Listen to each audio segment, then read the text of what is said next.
Dahil wala akong pasok, tagahatid sundo na lang ako ng mga staff ngayon. Ito na ang trabaho ko. Ito yung first day na wala akong pasok. Unang araw. Hindi ko alam kung hanggang kailan to. And shoutout na lang sa'yo, Jaisel. Ingat at happy trip sa journey mo sa countryside.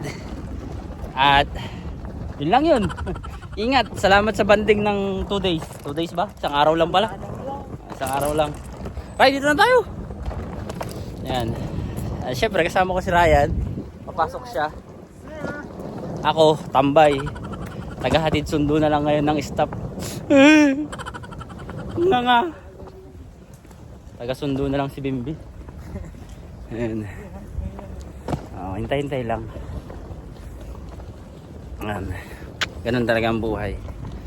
Dahil minsan ang life unfair.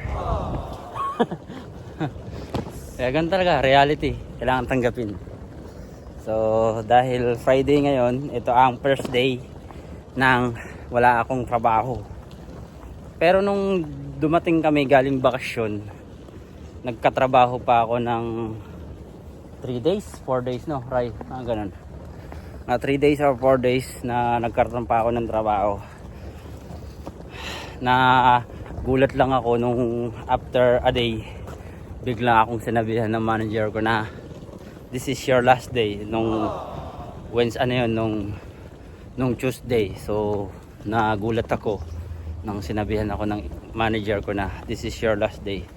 So nagkausap naman na yung agency at saka yung company. Kaya sabi ng agency sa akin, maghintay na lang ako ng weeks for the new work permit. Kaya ito, tagahatid na lang ako. Pati si Ryan ihahatid ko. Susunduin mo mamaya. Susunduin ko siya mamaya. Hindi, papasok kasi si... Kita yun vlog. Ayun. Papasok kasi siya, kaya sumabay lang kami sa kanya. Ang usapan kasi ng agency, ihatid ko daw si Jaisel sa train station kasi ma-assign siya sa countryside. So, nakiusap ang agency sa akin na ihatid ko siya. So all goods naman kasi dahil wala naman akong trabaho at kaysa mainip ako sa bahay, di ihatid ko na lang, diba mga all goods. Pero bukas bahala kung anong gagawin ko kasi mahaba-habang bakasyon pa mga all goods. So tara, ihatid muna natin si Jaisel.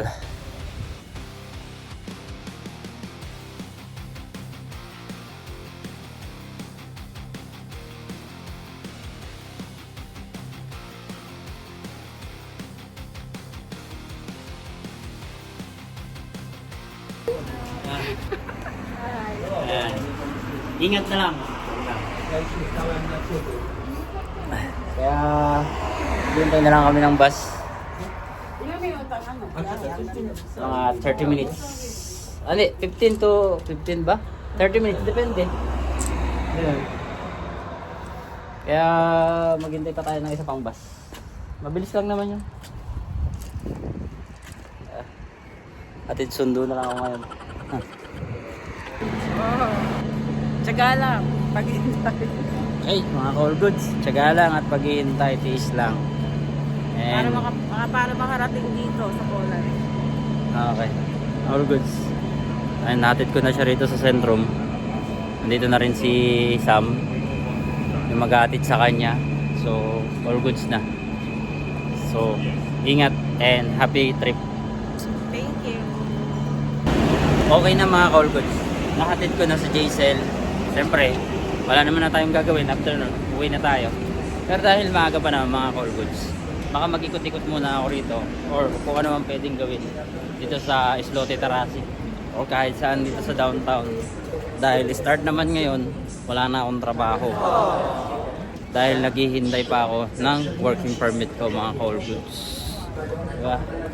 Ganun lang talaga yon. Magtiis, maghintay at magtiyaga. Siyempre dahil wala tayong budget, wala rin tayong gagastusin. Kaya dahil habang wala tayong budget, magtiis at maghintay lang. Yun lang yun mga all goods. Focus lang at manalig sa taas. Magiging okay din ang lahat mga all goods. All goods.